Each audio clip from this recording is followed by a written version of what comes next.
On May 10th, 2019, Netflix premiered The Society, a show in which a group of teenagers find themselves all alone on their hometown of West Ham after arriving from a failed road trip and are faced with the task of trying to figure out what happened, where they are, where did everyone go, how do they go back, and how to survive now that all societal expectations and rules seem to no longer exist. The show received good reviews from the critics and amassed a following big enough for it to be renewed for a second season.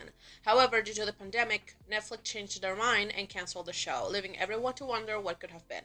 About 2 weeks ago, I told you guys in a community post that I wanted to start a new series on the channel, taking a look at different shows that were canceled before they had the chance to really take off. I gave you 4 shows to choose from, and with 40% of the total votes, The Society won. Side note, if you want to have a say on the next topic that I cover on the channel, make sure to keep an eye on the community tab. So, in today's video, we will be taking a look at The Society to try and figure out whether the cancellation was warranted or not, and see where the show could have gone if given another chance. Now, without further ado, let's get into it. Before I give you a quick rundown of the show, first I want to introduce you to the characters. First we have Cassandra Pressman. She becomes the group's de facto leader immediately after she realizes what is happening, but there are a lot of people who are less than happy with the rules that she makes. We also have her sister Allie, who is used to being in her sister's shadow, but obviously not happy about it, and she wants to be her own person, but she's never really allowed to. Then we have Campbell Elliott, one of their cousins. He's a sociopath who wants to cause as much chaos as he possibly can. Sam is Campbell's brother, and he's the good guy of the pair. He's deaf, gay, and his main role in the new society is to try and find out why they are there with the help from his friend Becca Gelb, who also investigates things and covers the important events of Newham, as they name the town, but mostly is just pregnant, though no one knows who's the father, so Sam steps up to help her. Ellie Tompkins is Campbell's girlfriend through the show, and she's a victim of domestic abuse at his hand. There's also Will LeClaire, a resident orphan who is best friends with Ellie and becomes a political advisor to both her and her sister. Kelly Aldrich is your typical pretty nice girl who doesn't know who she is or what she wants until she ultimately finds herself in medicine. Harry Bingham is your typical asshole rich kid. He's the son of the mayor of the town, and after things change, he has the hardest time getting used to a life in which he isn't in a position of power because of his last name and his money. There's also Elena Wu, who becomes the preacher of the town. Luke Holbrook, Jason Alvarado, and Clark Beecher, who are in the school's football team and are part of the makeshift police force that they call the Guard. Garrett Visser, also known as Gris, and Bean Akkad, who are the town's lead explorers. Gordy Moreno, who basically does it all from medical examinations to explorative research, and Lexi Pemberton, who starts the show as just another minor character, but ends up having a huge role as the show winds down. The show starts on a Friday night in the fictional town of West Ham, Connecticut, where the local school is having a play and the town people realize that a bad smell that has been in the town before and left was back. However, the governmental bodies figure that this isn't bad for people's health, and besides, all the older kids will be gone for a week in a road trip, so they have plenty of time to figure things out. Unfortunately, their trip doesn't go as planned because of rocks on the road, and they get taken back to the town. When they arrive, they notice that their parents aren't there waiting for them, but they don't think much about it and just go home, until they realize that their parents also aren't home and that they don't have access to the internet, their GPSs don't work, and they can call numbers outside of the town, so they all start freaking out. The next day, they realize that all the ways out of the town are closed off by heavy forest, which leads to everyone going crazy, and everyone starts to loot the grocery stores. And things get even worse after a group chooses to go into the forest to see if they can find a way out, and one of the kids gets bitten by a snake and dies. Things continue to be reckless for the next 10 days, but some people try to make things the best that they can. So Will and Allie go to count how much food they have left before they starve, while Becca and Sam go to look through documents to see if they can find any information about what happened, and Sam finds documents to show that a man named Mr. Pfeiffer got rid of the bad smell for $1.5 million, but his dad and his uncle had signed documents refusing to pay back the money 2 days before the smell came back and before they disappeared. Because of all the lawless nature of the town now, Cassandra gets all the girls together at the church and tells them that they are not safe in a place where testosterone-filled men do whatever violent things they want, so they need to convince the guys that they need to work together and help each other if they want to survive.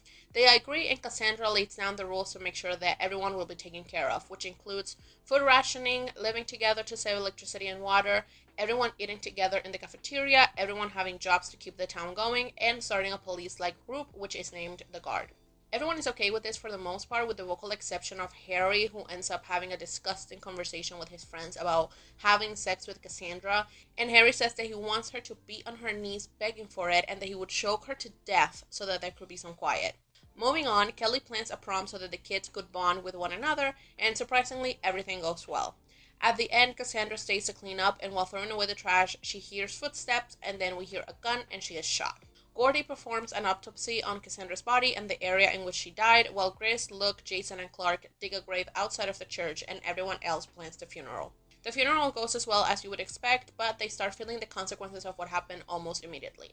Firstly, people are afraid that there is an armed crazy person running around killing people, so everyone starts arming themselves, which leads to there almost being a shooting at the cafeteria. People stop showing up to work, so there's trash everywhere, and people start to steal and hoard food again.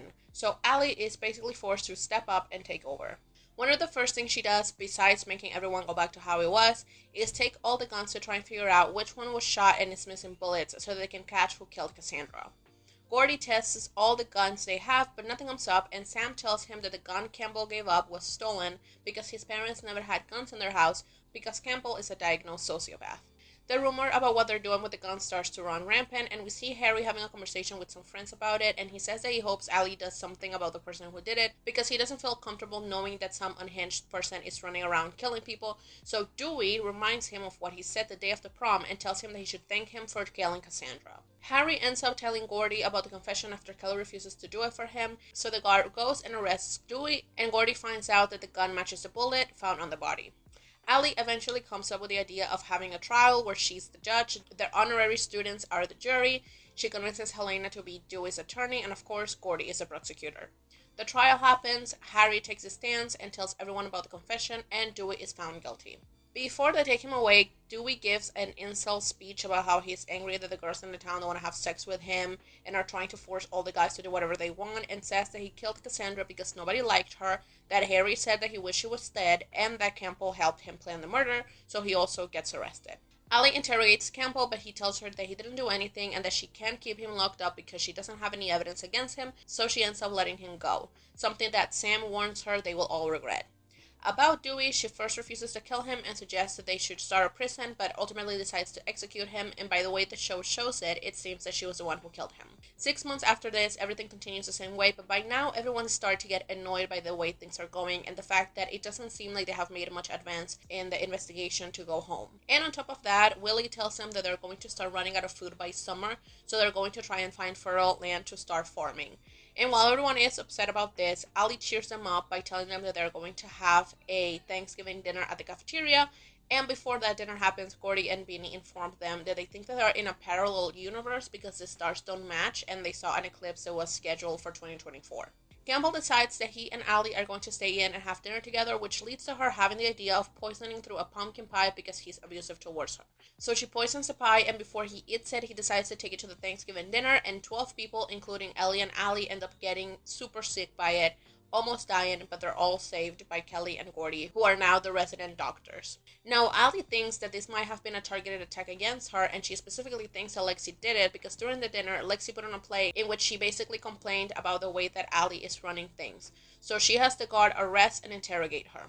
In the middle of this, she gets her period and they force her to change in front of them, and when she tells Allie, Allie dismisses her, which of course pisses Lexi off and makes her hate Allie even more. Which later becomes a problem after Will puts the brilliant idea of having an election in Alice's head, and even though she originally rejects it, she ends up agreeing to it and says that anyone can sign up to be a major or in the council. Days later, Elle runs away and tries to hide at Helena's house, but after Campbell sends her a video inside of Helena's room, she decides to go to Allie and asks her to arrest her for the poisoning and tells her everything that has been happening with Campbell, so Allie arrests her but doesn't tell anyone why. When Campbell finds out, he goes to Alice's house to find Ellie and tells the former that she should be afraid of what's going to happen to her once he and Harry get into power, because Campbell signed Harry up for major in exchange of providing him with the pills that he's addicted to. Other people that try to run are Luke and Clark, but Allie tells them that they can't be military and government, so they can't run, which makes them super mad. And also Lexi, who's still bitter about what happened with the guard, and tells everyone that Allie is basically running a police state where she can arrest anyone without telling them why, like she did Ellie, or interrogate them in horrible ways like they did with her, and she becomes the front runner for the election. At the same time that their little government seems to be breaking down, Kelly sees a photo of Cassandra from the day of the trip and she sees the face of the bus driver. She remembers him from the day before the trip when she went with Harry to his mom's office and saw them arguing. She later tells this information to Gordy, Ali, Becca, and Sam, and the latter confesses about the documents that he saw. Meanwhile, the group that was sent to find land to farm do find it. They also find turkeys and a lake, I think, full of fishes, so they are celebrating that they're basically saved while everything crumbles in New Ham because Campbell convinces Harry, the guard, and Lexi of staging a coup and accusing Ali and Willie of trying to steal the election. They arrest them and take over, but it's clear that Lexi and Harry regret what they did almost immediately. At the end, we see Cassandra and Allie's mom playing with the same dog that Cassandra saw before she was killed, and that Ellie briefly adopted, and we were left to believe that Campbell had killed before she enters a library to read to kids in front of a huge memorial frame that was put up for the kids when they disappeared. The concept of a group of people getting lost and basically having to start a new civilization in order to survive is nothing new, but it's always something that I'm excited to watch. And while I really enjoyed the society, I must say that one of its biggest downfalls is that how they deal with this part of the show isn't the best, simply because they don't spend much time actually trying to figure out the mystery, and the conclusion that they come up with is too fantastical for me to buy it. They think that they're in a different dimension and even discuss possibly not even being on Earth anymore, but this to me doesn't make any sense, especially after they find out about the Pfeiffer guy. I would personally think that a more logical explanation would be that they are in a Truman Show type of situation where the Pfeiffer guy has them in a controlled environment or even just in an abandoned lot somewhere and just left them there. I just don't understand why they are so dead set on the idea of a parallel universe, and honestly, if I had been one of the kids present when they told them this before the Thanksgiving dinner, which by the way was a horrible time to tell them this, I would have believed that they are lying and made that up so that we couldn't go back home because they just wanted to keep ruling over us. I would have not believed them at all. The show spends most of its time focusing on how the kids rebuild and try to create a functioning society for themselves so that everyone, or most of them, can make it back home if they ever make it back home. And I think that they did a really good job with this part of the show, especially showcasing how fragile everything is and how quickly a functioning society can be destroyed by greedy and bad people who exploit the genuine unhappiness of people. Something I think that the show could have done and would have been interesting is try to figure out or explore if the power that Ali has after her sister dies goes to her head, because it's very clear that she isn't happy about being Cassandra's second. She's not super happy about living in her shadow. She wants to be her own person. So I think it would have been interesting to see if the power goes to her head because it's the first time that she's ever really had it. And we see glimpses of it at certain points where she's like, no, this is my decision. I said what I said and I'm not going to change my mind. But she always changed her mind. So I would have liked to see her make a decision, even if it was like a bad, horrible decision, and stick to it, not change her mind, not listen to everyone, and just be like, hey, I'm in charge. So now you're just going to do whatever I say, whether you like it or not. I think that would have been interesting. I really wish that we had gotten to see more from Cassandra, especially in relation to her health issues, because they set up her heart condition as being a big deal that would become a problem for her as time goes on and she runs out of her medicine, but it's all for nothing because she dies before that can materialize. Another thing that doesn't end up mattering all that much in this season is Becca's pregnancy. I didn't talk about it because in the greater scheme of things, it doesn't really matter, which was surprising because I would think that the birth of a child would have everyone shitting themselves, but she hides the pregnancy for basically the entire 9 months, and then it's not really a big deal for anyone, but I'm sure that in season 2 this would have had a lot of attention because Sam and Gris start to have a relationship towards the end of the series, and it's greatly affected by the news that Sam is going to be a father, and also I'm sure we would have found out who is the real father of the baby. Another reason why I didn't talk about this is because I don't like Becca. I tried to give her grace because she's in an impossibly bad situation and she doesn't really have any choices other than having the baby, so I understand that she's not going to be in the best humor ever, but I really hate the way she treats Sam and is always being rude towards him as if it's his fault that she's pregnant. Another person on the show that I didn't like was Will. I don't know if it is because he isn't really well developed as a character or if the actor just isn't very good at his job, but every time he was on screen I just rolled my eyes. Whether he was sad, happy, or angry, I was never moved by his emotions and I was just annoyed. The main reason I don't like him is the way he treats both Kelly and Ellie. With Kelly, he's constantly pushing for her to give him a chance even after she turns him down multiple times, and he chooses the worst possible time to try and flirt with her, and it just seems like he's trying to take advantage of her vulnerability. And as for Allie, he pushes her away because he doesn't like her, which is fine, but it's not until he sleeps with Kelly and Allie gets super sick that he decides that he suddenly is in love with Allie. He wants to be with her, and he doesn't really talk about it with her and just expects her to accept this and act as if nothing changed, which obviously makes her mad and makes things weird and pisses me off too. Both girls eventually cave into his advances, so that's great for him, but I hated every second of it. One storyline that I really did like was the relationship between Campbell and Ellie. I think that the portrayal of domestic violence was very realistic in every way, especially in regards to choosing her as a victim because she really was the perfect one. She was emotionally vulnerable and had no one to rely on other than herself because she didn't have any friends. And at first she thought that maybe this could work and be something good for her, but Campbell quickly turned on her and made sure to let her know this wasn't the case and that he was not going to allow her to be anything other than his. I don't know how I feel about Campbell being a sociopath though, because I don't know enough about sociopathy to know whether this is an accurate depiction or just demonization of mental illness.